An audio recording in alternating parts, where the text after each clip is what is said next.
Hi, I'm William Jack Jackson, author of Dakota Mysteries and Oddities and other books about the Dakotas. Behind me is an interesting grave site at the Turtle Lake Cemetery just north of town. We'll be talking about that story in a little bit. I'm working in conjunction with Prairie Public Broadcasting, and we're going to be bringing you some of the most interesting and mysterious and odd stories across the state of North Dakota and even into South Dakota and Minnesota a little bit. Stay tuned for the next hour. Dakota Mysteries and Oddities is made possible by the members of Prairie Public.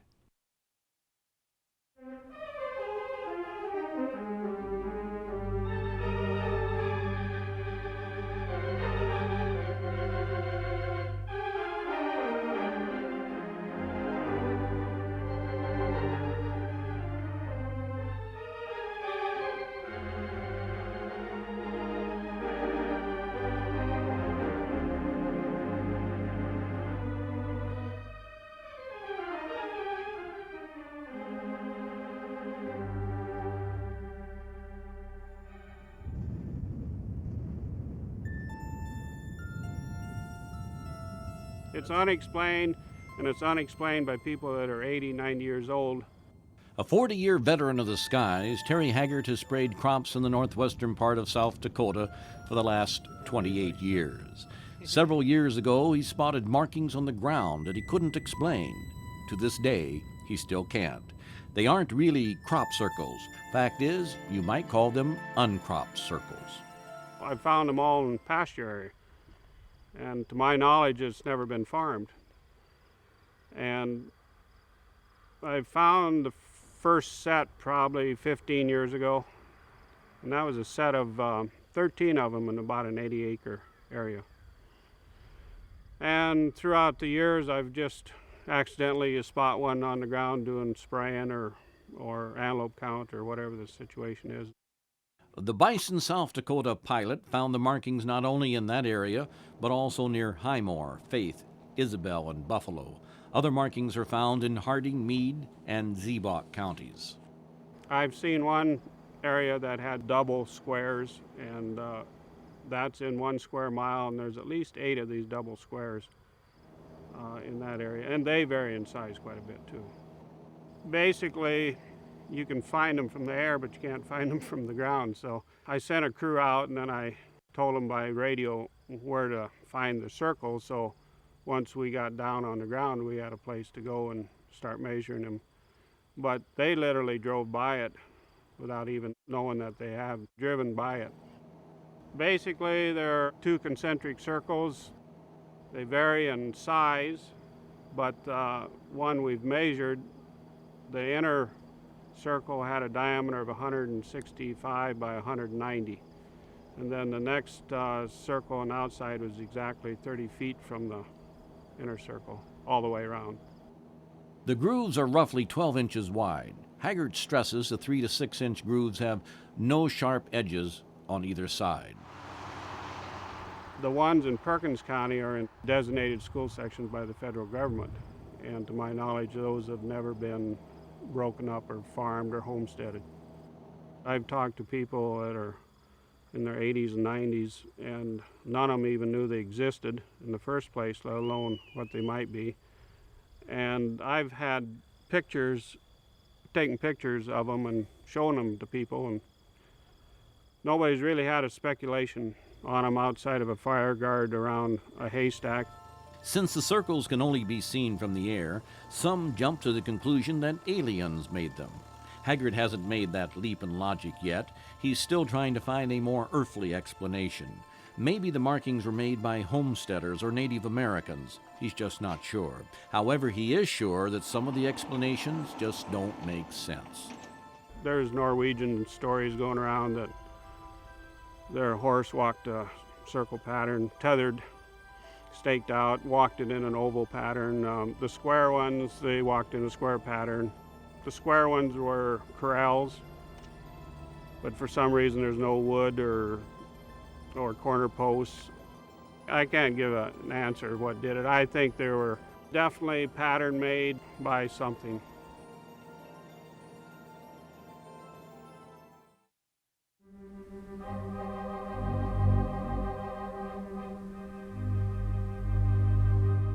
Just before midnight on April the 14th, 1912, Ole Abelseth was awakened by a slight jar. The ship he was on, the Titanic, was coming to a stall. Abelseth was returning to his homestead near Prairie City, South Dakota, aboard the ship some claimed was so safe even God couldn't sink it. As history recorded it, one of God's icebergs proved otherwise. Of the 2,200 aboard, more than 1,500 perished. But Ole Abelseth wasn't among the dead. This is his story. He was in the grocery store in Hettinger. Used to be the Red Owl, and I was with him, and the grocer was back there, and he said to Ole, he says, well, how did you ever survive that? Well, he says, I plan to live. And he just had his mind made up, that some way or another he was going to make it, and he did. Ole's 86-year-old son, who still lives on the family farmstead, said his father watched on the deck as some sailors threw ice at each other. One quipped, "Do you want a little ice in your drink?" When the sailors launched the lifeboats, most passengers realized the seriousness of the situation. Women and children boarded first. Those left behind, including Ole, his cousin, and brother-in-law, went to the front of the ship. He said the ship was so that the people would fold hands, and then they were singing, and praying and how it would be, all of these. And they'd hold hands and me. He said it didn't make no difference if he was a millionaire, and there was quite a few of them on there. He said it didn't make no difference if you were a millionaire or what you was then, because they knew they was fighting the Almighty. And by gravy, they'd hold hands, and he'd see a lot of people slid right into the water because the ship was had already slanted so much, see. The bow of the ship went down first. Then one of the smokestacks crashed into the icy waters. Ole and his companions watched as the sea's icy grip reached out for them. Well, they slid off the ship. See, the ship was like this, and they were hanging onto a boat davit, and there was so much noise, and Ole looked away, and when he looked back, his brother-in-law and his cousin were gone. They'd got into the water, and neither one of them could swim, and Ole, of course, was an excellent swimmer, and these two guys couldn't swim, but they had the life jackets, but I think they just panicked, and, you freeze to death. Ole got tangled up in the lines of the ship. Somehow he got away, only to face more obstacles in the icy waters. One guy grabbed him over the head, see. Dad, he fought him and got him off. Well, then another feller grabbed him by the foot. Well, he didn't bother him so bad, but he got rid of him too. Well, then he saw a dark object ahead. So he swam toward that, and that was this here, one of them collapsible boats. He swam toward that, and he tried to get on, and they said, for God's sake, don't get on. But they didn't fight him, and he got on. So that's how he was on that boat until they picked him up in the morning. While Ole was aboard the collapsible boat, 2 others died and were pushed off into the ocean. As it turned out, those on this boat were the last to be picked up by the freighter the next morning. Ole had a hard time accepting the tragedy. For a while, he hung around New York City and toured Canada before returning to Prairie City. Because there was no telephone, no communication. So they thought it was a ghost when they did see him. Well, I don't know all about that. So ends the story of Ole Abelseth, the Dakota man who survived the sinking of the Titanic. Not quite. It was Ole's earlier actions that no doubt saved 2 others from an icy death. His mother implored him to take his parents back to the States with him. He thought about that long and hard until something happened that made him change his mind. For a whole week, he had these terrible nightmares. He could hear people screaming, just a terrible turmoil. He didn't know what to do, and finally, he figured it was a warning from God. He said, I won't bring my folks over with me. And so the nightmares quit.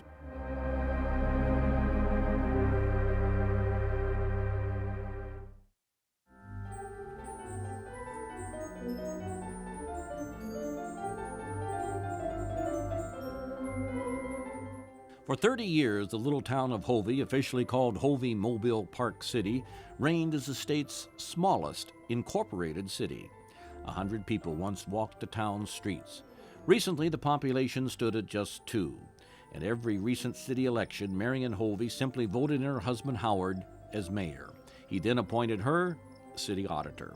Florida should take note, there's never been a voter recount in Hovey. The reason for the development of the community? in 1970 was the influx of people needed to build an anti-ballistic missile site at Tacoma. Located on a farm just a few miles east of the site, the Hovies decided to build a mobile home park to accommodate the growing number of workers. Why didn't the workers just live in neighboring towns? They were all looking for places to live. So Howard said, let's set up a trailer court out here. And the reason why, we had water. Tacoma didn't have water, and Fairdale didn't have water. So they couldn't support trailer courts. Howard ran into similar problems when he dug wells at the trailer court. There wasn't enough water, and what water there wasn't suitable. So he piped in water a quarter of a mile from the well his grandfather dug after homesteading there in 1884. Located in a strong vein, the well supplied plenty of good water for the residents of 27 trailers as well as the Hovey farmstead. Although it seemingly made sense for the Hovies to build a trailer park on their farm, why incorporate? We started the trailer court in 1970, but we incorporated in 1972. We had the election to do that.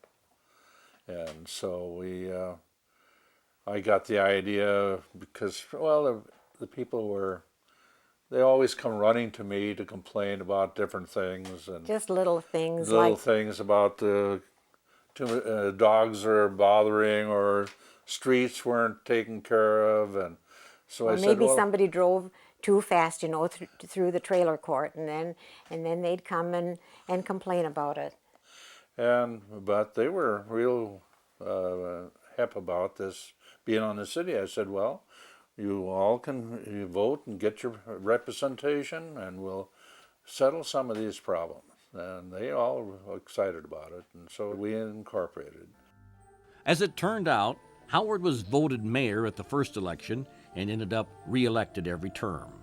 Hovey's heyday was short-lived.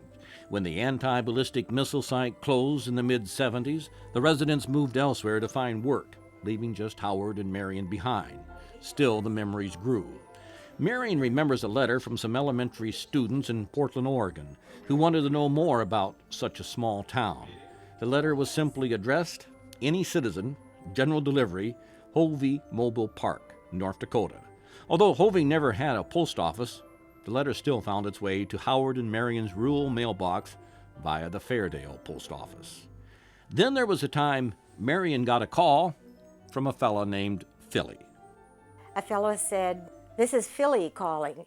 And I thought, now, who do I know by the name of Philip? And I couldn't think of anyone.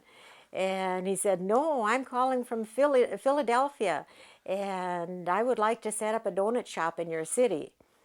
I told him, "No, I don't think you want to do that." "Oh, yes, wouldn't you like to have a donut shop? Wouldn't that be a good business for your city?" I said, "No, I don't think we'd sell very many donuts. We have a population of only 2.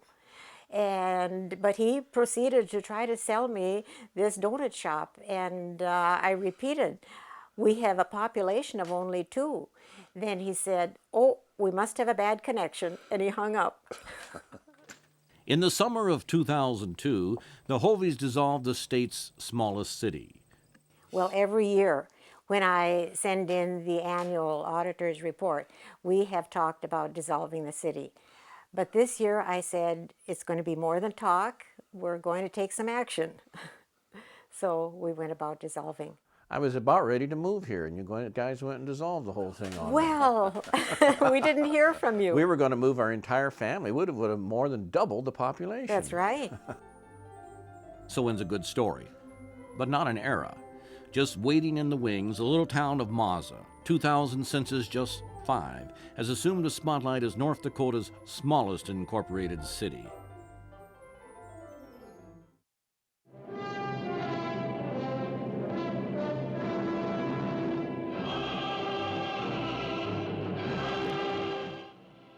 Could a mound located on the edge of Fort Ransom in the southeastern part of the state actually be a pyramid built by ancients before the Egyptian tombs? Lay historian Snorri Thorfinson claimed the mound was built by ancients between 2,000 and 4,000 years ago. These mound builders purportedly immigrated from the Asian mainland about 5,000 years ago. Most geologists scoff at the pyramid theory. They contend the mound is nothing more than a natural hill cut into a conical shape by erosion, like many hills in the area. Have you ever seen a hill erode that perfectly in a pyramid? I haven't. And the other thing is, that's not an isolated example of mound building. There are lots of mounds like that elsewhere in the U.S. If you go up on top and look at it, there are two paths. One's about a foot lower than the other. And I asked my dad, what's that all about? Well, he said, that's obvious. The lowest path is the one they walked in carrying their basket of dirt, and the higher hills where they walked out with an empty basket. Interesting theory. But there's no question that's man-made. Another proof is there's no rock on the sides of Pyramid Hill, while other area hills are dotted with them. There are other mysteries in the Fort Ransom area. There's an unusual writing rock that another man, A.Z. Nelson, contended was inscribed with the Sino-Tibetan alphabet dating back 4,500 to 5,000 years. Basically, the markings are a combination of parallel lines and dots, a method of writing used by the Mayas and, in fact, still in use in parts of Tibet and China. Many scientists argue that these configurations are nothing more than chatter marks, etchings, made when the glacier carried sand and pebbles across the surface of the boulder. But how could nature etch out parallel grooves? Then there's the boulder some contend supports the theory that Vikings landed here. A mile from town, there's an unusual rock on the side of a hill overlooking Mooring Stone Pond. This rock has a plus scratched in it, with a 3.5-inch deep hole marking its center. Did Vikings chisel out that hole so they could stick a rod in it to moor their boats during times when the Cheyenne River was much larger? The three-sided hole closely matches the holes in the better-known mooring stones found near Kensington, Minnesota. Vikings rode up every river that had water in it when they got in an area. If they were in the Red River, it's a cinch they could get in the Cheyenne pretty easily, particularly if you try and visualize these rivers at about 1000 A.D. There were some huge bodies of water. Thorfinson explains another theory supporting a Viking invasion. He points to a line of rocks on the side of a hill that he believes Vikings used to dock their boats for repairs. He notes a similarity in length between this wall of rocks and the length of Viking vessels. Was Fort Ransom home to a Chinese-Tibetan civilization 5,000 years ago? Mound-building ancients 4,000 years ago? Vikings 1,000 years ago? As well as Plains Indians who camped and wintered here? In 2003, the town of Fort Ransom celebrates its 125th anniversary with the same name, which boasts about 100 souls today. Will the mystery of who all has lived here ever really be decided? Until we can interest some competent archaeology teams to do a survey, this will forever be a mystery.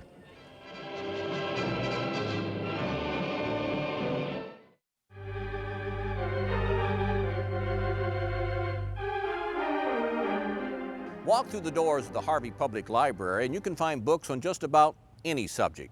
History, the arts, music. You can even find stories there about ghosts. Go to the right section, you can find not only books, but you can find articles, you can find magazines and newspapers, all about stories about ghosts. And if that's not enough, you might even want to visit with Sophie Eberling. Don't get me wrong, Sophie's not a librarian at the Harvey Public Library. She's the library's resident ghost. Usually around 4:30 in the afternoon. I don't know why it's 4:30, but I suddenly become very cold. My hands will just be icy cold. And so I always have a jacket or a sweater, and it can be 90 degrees outside, and I'm sitting here with a sweater. One time we had a green thumb worker working, and she turned around at the desk and she says, "Oh, was Sophie's bedroom." So I just think, oh, maybe that's why I'm getting cold. In 1931, Sophia Schmidt Eberling was bludgeoned to death with a hammer by her second husband as she rested in bed. The killer then loaded his wife's body into the family car, drove 6 miles out of town and ditched the vehicle, resulting in a fire that cremated her remains. Jacob Benz was convicted of murder and spent the rest of his life in the state pen. So ends the tragic story, except for what some say lingers between the aisles of books at Harvey's Public Library, which was built on the site where Sophie's home was once located. I don't ever feel that there's a ghost. It's just sort of probably a presence of something happening. It's not anything frightening, even though we've had other people that have been in the building and they seem to sense an uncomfortable feeling at times, and they have been here probably working on something when the library's closed and they're not comfortable being here. But I've never had that feeling. One time back in the Centennial Room, we had a gathering of, we had a workshop, and so we had just started the introductions, and that was the time the power went out. And just in that room, not in the entry or any other part of the library, just in the Centennial. And prior to that, we had been talking about Sophie, and some of the people were talking about their experiences with things happening in their lives. And that's when the lights went off and on 6 times. And it became so quiet that you could have heard a pin drop on the carpet. And some of the people said, well, if I didn't believe before, I do now. There was a meeting and the library was closed, so we left the keys across the street at the convenience store. Then when the group that had the meeting left, they were to throw the keys and the key in the book return. So the next day I came and there was this strange looking key with a leather fob. And I called the lady and I said, I think you tossed the wrong keys in the book drop. They were not the library keys. I don't know whose keys they were. But they opened the library. And I'm still looking for the answer. I just sometimes think if the humidity is high and maybe it's the conditions and whatever causes the electrical problems, but I can't explain the doors and the keys.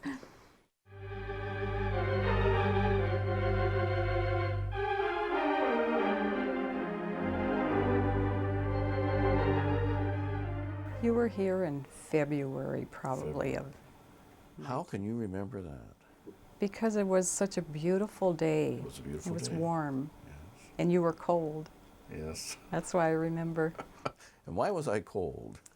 Because you were sitting in this chair and you were calling on Sophie, and she apparently made her appearance. And I think I asked her to make my right foot cold, didn't I? Yes. Do you remember that, what happened? I left the room when you did that. This guy's weird. But now, when you touched my shoulder, because you did, didn't you? My right shoulder. Yeah, I did. And what did it feel like to you? It was cold. Cold to the touch. Physically cold. On a nice, warm February day.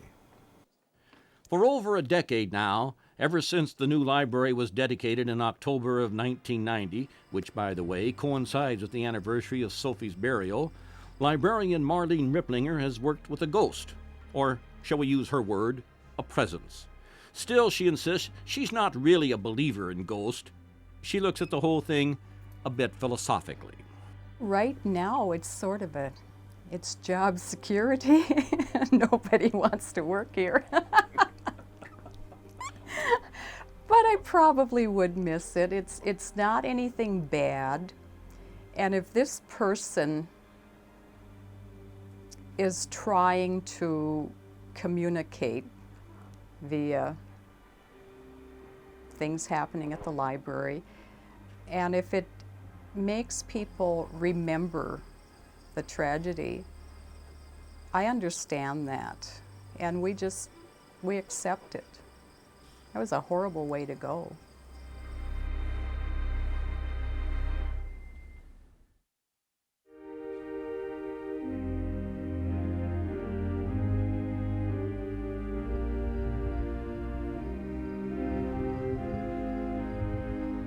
Has Christ's face revealed itself on a cross that looms above the altar at Peace Lutheran Church in Dickinson? Built 15 years ago from hand-selected oak, someone recently noticed a Shroud of Turin Christ-like image above the cross's arms. The face is complete, with defined whiskers, closed eyes, a nose, and a crude crown. What do members of the church say about the so-called Christ on the cross? When I first knew that that somebody had seen it up there, then I looked right away and I was able to notice it. But to me, it was more noticeable on the right-hand side of the cross, and it took a little while for me to see the whole picture. It was funny when I looked at the cross the first time. It was just like, whoa, where'd that come from? It was there. And in here, I've been in here so long because I work here every day, I never imagined that that was up there. As unique as the configuration is, the question that comes to the forefront is whether the image is truly a miracle. To me, God's presence is a miracle, and just the fact that he shows himself to us in different ways, that's a miracle to me. Now my husband, on the other hand, he looks at the cross and he said it's just the way the wood grain fell. But he works with a lot of wood. He's worked with different types of wood. But it took him a little longer to see it. He sees it, but he's not going to admit that it's a miracle. He's just saying that that's the way the wood grain fell, and that's just the way it is. It's part of life. Could God have made that wood grain fall that way, though? That's the question, isn't it? That's a mystery.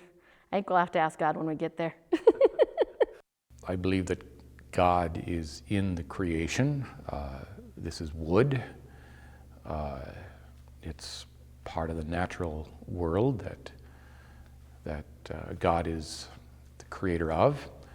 And so if we find a manifestation of God in it, why should we be surprised?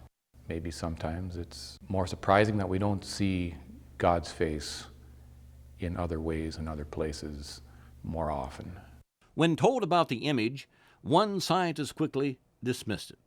He said the brain isn't a camera, that our subjective nature enables us to make a picture out of anything.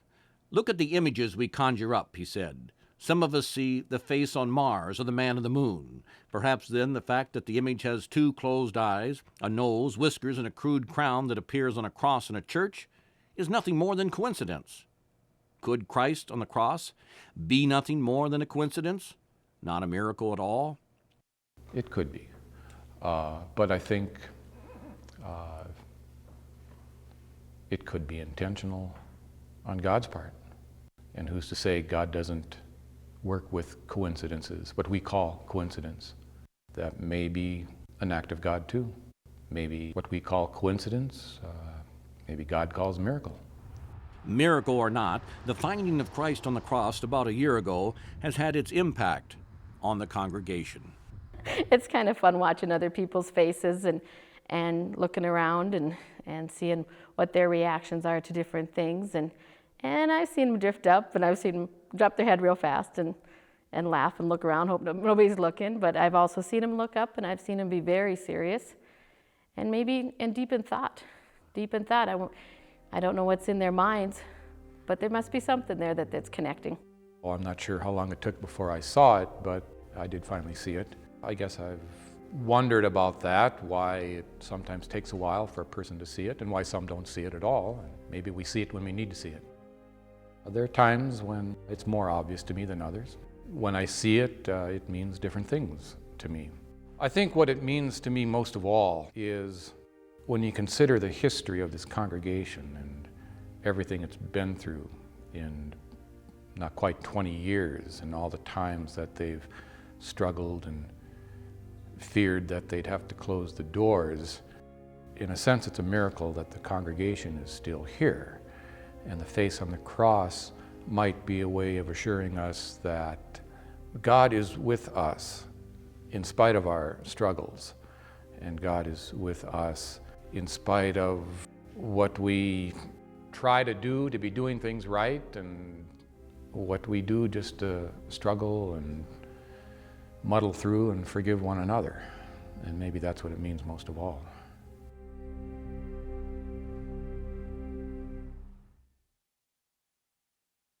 Some say just 35 miles down the road from Dickinson in New England, another miracle happened in the yard of the Walter and Lou Jacobs family.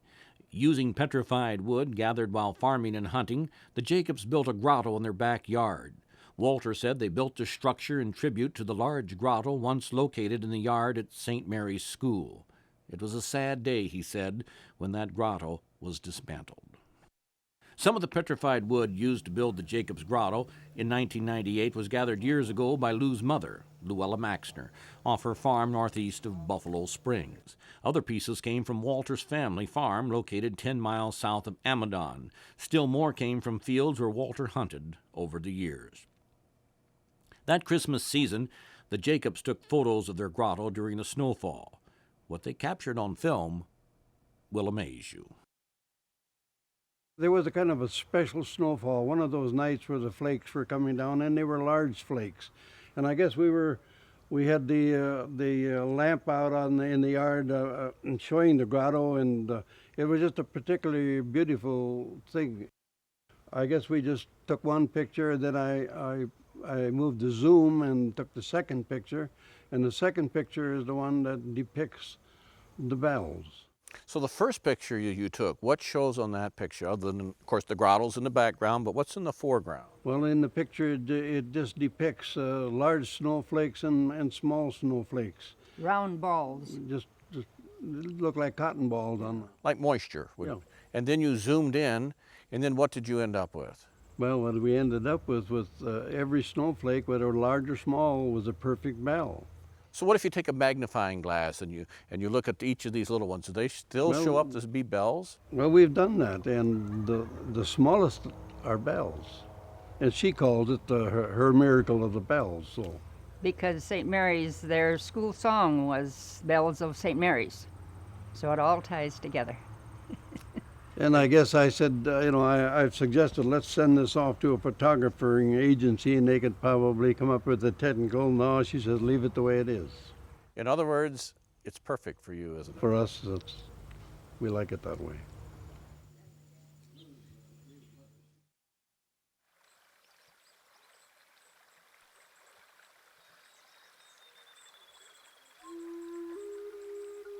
A beautiful monument overlooking Lake Oahe marks the burial site of Sitting Bull near Mobridge, South Dakota. Just north of there, the great Sioux leader is supposedly buried in Fort Yates, North Dakota. Where is Sitting Bull really buried? Is he buried near Mobridge or near Fort Yates? Some say he's buried in both places. Others say he's buried in neither. According to some of the research I've done, that Sitting Bull's grave was robbed 6 times from 1890 to 1910. And the stories of our own people, they claim that they had come in the night, dug up Sitting Bull, removed his body, and buried him back in the hills on the west side of Fort Yates. The other story is they came from his district, dug him up, took him back to the Rock Creek district where he was born and where he died, and buried him in the hills. The Sioux revered Sitting Bull as a great leader, warrior, and medicine man. Even Easterners were fascinated by the man who beat General George Custer in the Battle of the Little Bighorn, the most famous battle of the Indian Wars. Despite all this respect, there were those within the military and government ranks who hated Sitting Bull so much that they looked for any excuse to kill him. On December the 15th, 1890, Sitting Bull, his 17-year-old son Crowfoot, and 6 followers, as well as 6 Indian police, were killed in a skirmish near the chieftain's home. He was brought up in the back of a wagon from the Rock Creek district, and he was posted under guard until the Indian police were buried. They had a large ceremony for the Indian police, and they buried them, and then when they were done, they came down and buried Sitting Bull. What they did in the documents that I came across was they took a wooden box, filled it with galvanized tin, unceremoniously threw Sitting Bull's body in there, covered his body with lye, these are documents from McLaughlin, and nailed it shut. Put his body in the ground, there was no ceremony, there was no prayer, and covered him with dirt and set a posted guard on him. At that time, they were worried that the people were going to come and dig Sitting Bull up and make a martyr out of him. Well, Sitting Bull became a martyr anyway. For years, the Fort Gates gravesite was marked only by 4 car axles holding down a crude slab of cement. The only tombstone was a pile of rocks. There was no inscription. Then again, there are those who say that Sitting Bull wasn't really buried under that pile of rocks anyway. One story has it that in 1953, Gray Eagle, a relative of Sitting Bull, led an expedition of relatives and family friends who secretly dug up Sitting Bull's bones and reburied them in a gravesite near Mobridge, where the monument was erected. Some claim the exhumation, done under cover of dark, was so hurried that some of Sitting Bull's bones were left behind, meaning that the great leader was then buried in 2 sites. LaDonna Brave Bull Allard disagrees that Gray Eagle really dug up the site at all. She says Gray Eagle descendants, along with some of one bull's descendants, signed a pact with the Mobridge Chamber of Commerce. The Chamber of Commerce came in the middle of the night, dug up a body, and moved it down to an area close to Mobridge. What they say here is that Sitting Bull was not buried alone. He was buried with 3 men, a woman, and a child. And they claimed there were other people. They were buried outside the Calvary Cemetery. When they dug up the grave, North Dakota jumped in and sued South Dakota for stealing the bones of Sitting Bull, and they had one of the bones analyzed, and it claimed to be female. Did they dig up the woman that was buried close to Sitting Bull, or did they take one of the men? Now, I've talked to some of the Indian people here, and they have the name of the other man that was buried right next to Sitting Bull, and they believe that's possibly who is down in that grave. You've confused me even more. So now I have to ask you, which one of these times that he was moved was the real Sitting Bull? All of them and none. Oh, and that helps a lot now, LaDonna. Because, what does that mean? Because we believe that no matter where his body is supposed to be, he's all around us. He's everywhere. His spirit envelops all of us. His name is known in every part of the world. You can go into China and they know who Sitting Bull is. You can go into Australia and they know who Sitting Bull is. So his spirit is greater than where his body was. So we see it as he's everywhere. And I know that's not the answer you're looking for, but that's the answer we have.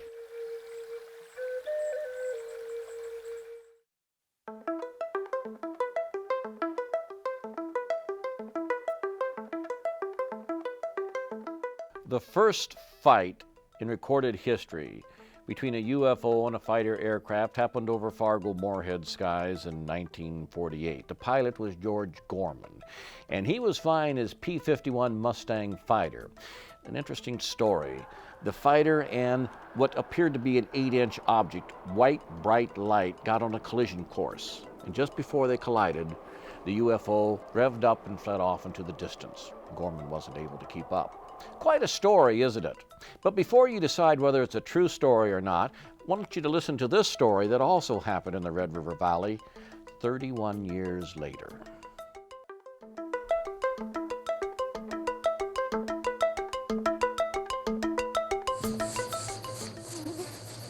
A desolate rural road seems an unlikely setting for danger, but it was on this road 20 years ago while patrolling his normal route along Highway 220 that Marshall County Deputy Val Johnson made a late-night call for help. 407, what's the problem? I don't know. Something just hit my car. I don't know how to explain it. Strange. Officers arrived to find 99-foot skid marks leading to Johnson's sideways car. Though he had a bump on his forehead and burns to his eyes, Johnson was conscious, and that night and in days following, his story never wavered. Johnson claimed he was hit by a mysterious light hovering above the road. I traveled about a mile, and the light seemed to intercept me, so to speak. Came right upon me.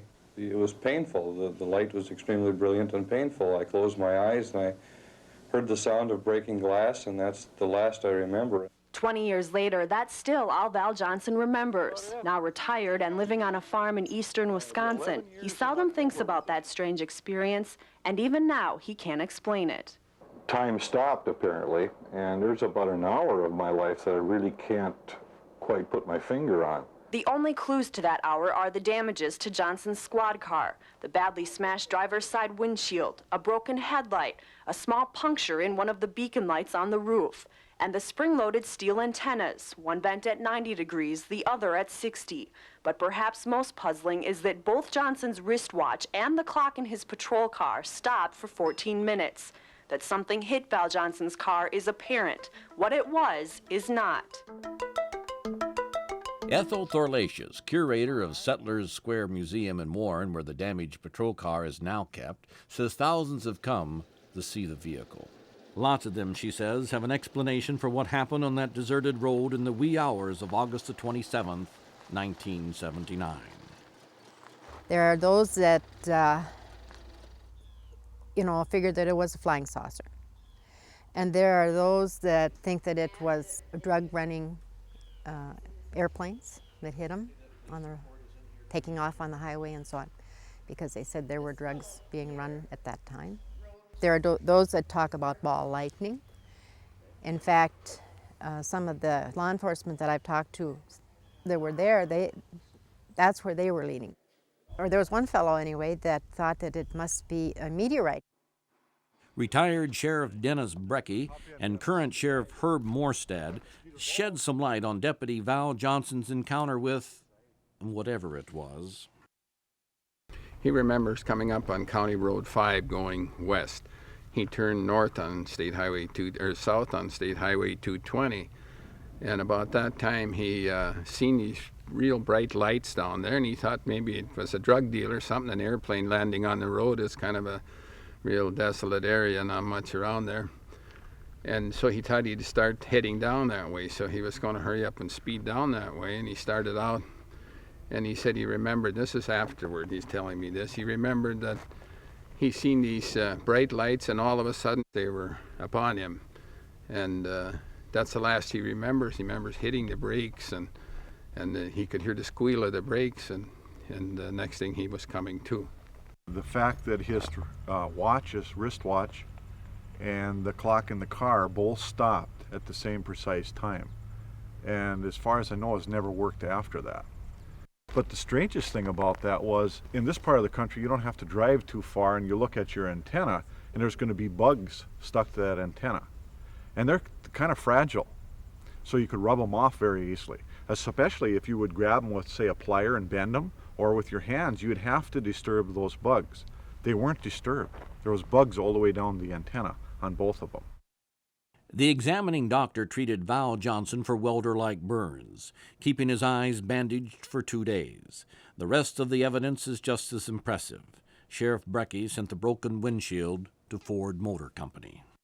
And they said it was such a force that it would be more than any airplane or jet or anything could do coming by. So they ruled that out. It was some extraordinary speed. And we had a guy out of Duluth come over, and he did he flew over and he did what he called an ultraviolet red light type of deal. I don't understand what it was about, but he said it showed the foliage, which was green, should be green, but on his kind of photographing, it showed red in that area, heat red, like where something had happened. The amount of scientists and folks that investigated this incident with this car, nobody to this date that I know of has ever been able to come up with what had happened. Well, I think I got the right idea. Well, let's hear that. The next day, I went out there and I went through the woods and I found a couple of little green men running around out there. If you would have went with me out there that night and you'd have looked down the road when we got to the car, and there we're looking at a car sitting crossways in the road with skid marks laid for 800 and some feet. Why he should even stay on the road and not have rolled over, I don't know. Just like whatever force he met didn't want him to have an accident. Something just hit my car. I don't know how to explain it. Strange.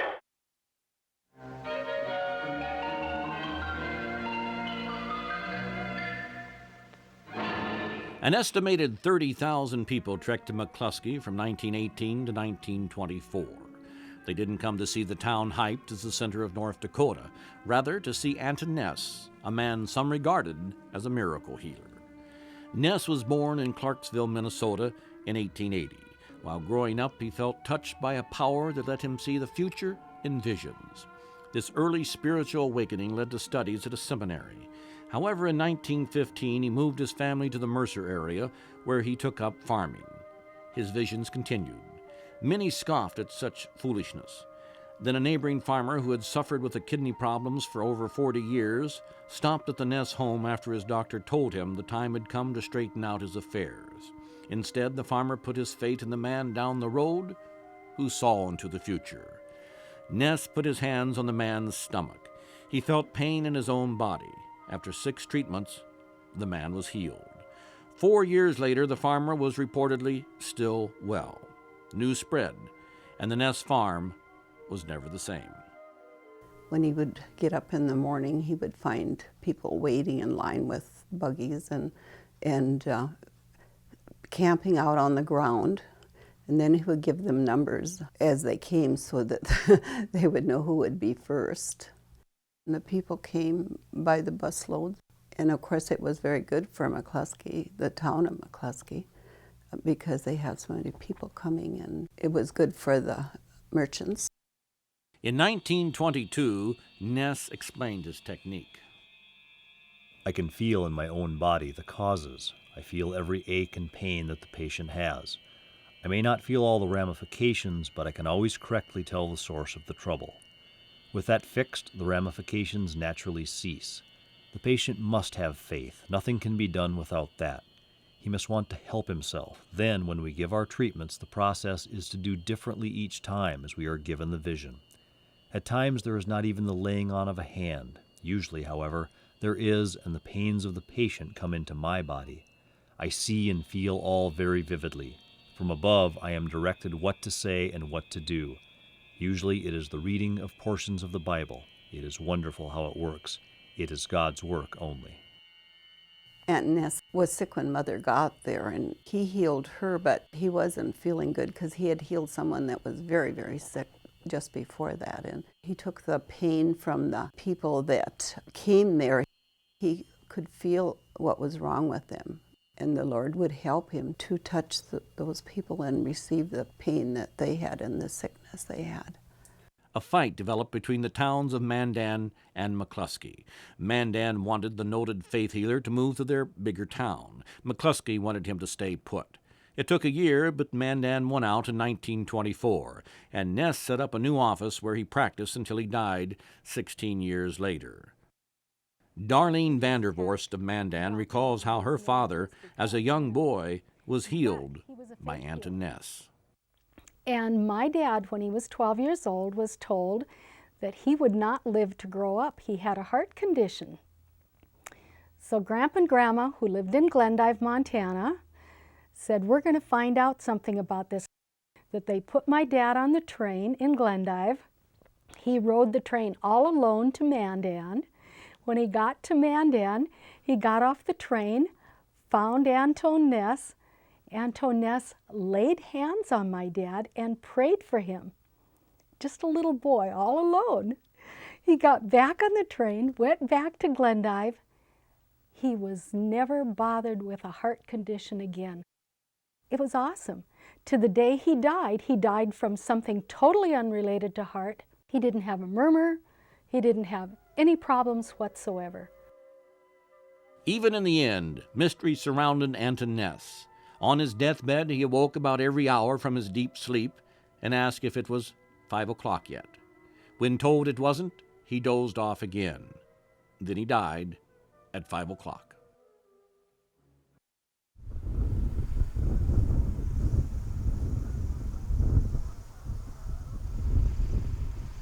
Over 80 years after the fact, older North Dakotans still remember the snowstorm of March the 16th, 1920. Mainly that's because of the sacrifice Hazel Miner, a 16-year-old girl, made to save her younger brother and sister, Emmett and Meredith. Although she was only 5 years old at the time, Anna Stark Benjamin of Center remembers that fateful day. My father always said it was such a nice warm day. It had been probably warm for a couple of days, that the sun had been out and the snow was melting, and the coulees were, of course, running with water. And just too nice a day for the middle of March. And my father was one that watched the weather very carefully. He did all his life, I remember. He had his little things that he would rely on, when to plant this and when not to plant that, and so on and so forth. So he mistrusted it. He said, this is too nice a weather for this time of the year. We're going to have some more bad weather. My brother had not went to school that day because my dad said, I don't trust the weather. Other children did go to school that day, including the 3 minor children. There was one difference with this warm morning, though. Ominous clouds banked up in the northwest and moved across the prairie toward center. William Minor noted the threat and rode to the country school to escort his 3 children home. He loaded them into a horse-drawn, covered sleigh. He told the youngsters to wait while he went behind the school to get his saddle horse. When he returned, the sleigh was gone. Minor figured the horse decided to take off for home. He tried to follow, but the blizzard was so intense he couldn't find them. So he returned to center for help. 40 farmers answered the call to search the prairie despite the freezing conditions. Working late into the night, the searchers turned up with nothing, even though they scoured the route home. That's because that's not the way the sleigh went. They had to travel north from Center Consolidated, which they did when they started out, but the storm coming from the northwest, you see, the horse turned and went with the storm, and that's how come that they ended up way over east of Center Consolidated. The sleigh tipped over in the slushy water of a coulee and couldn't be righted again. Hazel gathered the blankets in the sled and with her body shielded her younger siblings. That's the way rescuers found them the next day. Now in some of the write-ups that Emmett, her brother, has given, she talked to them all the while this happened, you know, and told them that they was to move their feet and move their hands and to sing and different things to keep them from freezing. Anna's father was a member of the search party that found Hazel. She recalls the bringing of Hazel's body to her house. I remember that, you know, them carrying her in. My mother always said this is something that she remembered, her arms no doubt were stretched out, you know, and she said when they brought that body in, she said those arms hit the side of the doors, you know, because they were stretched out, no doubt. And that always bothered her. She talked about that a lot, that really, she never forgot that. They also brought the young children in, but I can't remember that at all. And then the men got busy. I remember them carrying a wash tub in, and you know, they used to put snow in a pail and they would rub frozen parts of your body with snow, and that's what they were doing for the children. And I remember the children were crying. Emmett and Meredith survived. Hazel's mother, while sitting in a rocking chair at the Stark home, took consolation in a visit from her daughter as the search party left the next morning. You will not find them soon enough to save Hazel. I dozed off a moment ago, and Hazel came to me in a dream and said, "Don't worry anymore, Mama. I was cold, but I'm all right now."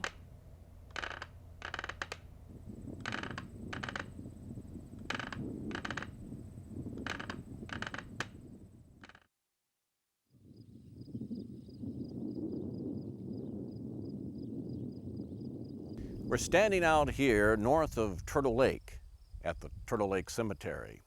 And this is the Wolf family plot. Buried here are Jacob and Beata Wolf, their 5 daughters, and a hired hand. All of them killed on the same day, April the 22nd, 1920. All of them were either bludgeoned to death with a hatchet or shot on the family farm. The entire family making it the worst mass murder in the state's history, but there was one child who wasn't killed, 9-month-old Emma. The Wolf family wasn't found until 2 days after the murders. That would be April the 24th. An autopsy showed how long they had been murdered. And the interesting thing was, when the doctor investigated it and examined the child, 9-month-old Emma, he said, it appears somebody has been feeding this baby. There are more interesting aspects to the entire case. It wasn't long, just a few days, and they had a confession of a neighbor that he was the actual murderer. His name was Henry Layer. Henry died in prison shortly after, but before he died, on his deathbed, they came and asked him, "Are you really the sole killer? Are you the person who killed this entire family, wiped them off from the face of the earth?" He recanted his confession, and he said, "My eyes are guilty, but my hands are free of their blood." Hilma Mossbrucker grew up in Turtle Lake in the 1920s and recalls the tragedy. The lady of the man that's killed these people, she moved to town and she was our neighbor. And she had a little girl, same age I was, and I would play with her. And when she'd go downtown, she'd come home and she'd scold her daughter for not having done something, and I'd run home because I was afraid she was going to be murdering somebody. Yes, it was frightening. Nowadays, there are so many things that happen that you just brush over, but this was in a small town, and a neighbor did this to these people, and it was just something that you just can't imagine. Emma Wolf has put the pieces of the puzzle together over her 83 years of life, trying to find out what really happened, who was really involved in these murders. She concludes that there might be more to the story than is thought, that maybe it's an unsolved mystery. The state's worst mass murder is an unsolved mystery. Well, the years have passed and we may never know the truth of this horrific crime. But the one thing we do know is that this young baby was able to grow up and to become an adult, most of her time living right here in Turtle Lake. I interviewed Emma in 1999. She declined to be interviewed for this particular show, and that's okay. We respect her wishes, but we certainly did want to bring you her story. And Emma, we want to dedicate this show to you. A person who's inspired my life, my family's life, and the lives of thousands of people across the state of North Dakota. Someone who suffered the most adverse conditions at birth, but was able to become a beautiful person. Thank you, Emma. You're an inspiration to us all.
Dakota Mysteries and Oddities is made possible by the members of Prairie Public.